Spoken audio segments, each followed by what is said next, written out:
Hello friends, स्वागत है एक नई वीडियो में। अगर आपके पास भी इन्फिनिक्स हॉट 40i है और आपको भी डिलीट साउंड इनेबल और डिसेबल करना है तो कैसे आप कर सकते हैं। तो चलिए वीडियो करते हैं स्टार्ट।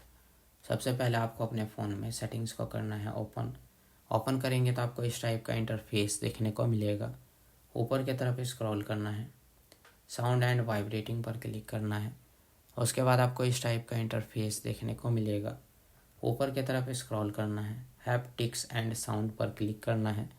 थर्ड नंबर पे आपको मिलेगा डिलीट साउंड, राइट साइड में मिलेगा स्विच। अगर आपको डिलीट साउंड को डीएक्टिवेट करना है, स्विच पर क्लिक करके डीएक्टिवेट कर लेंगे। अगर आपको डिलीट साउंड को इनेबल करना है, स्विच पर क्लिक करके इनेबल कर लेंगे। तो आप इसी तरह से डिलीट साउंड को इनेबल डिसेबल कर सकते हैं। तो आज के वीडियो में बस इतना ही।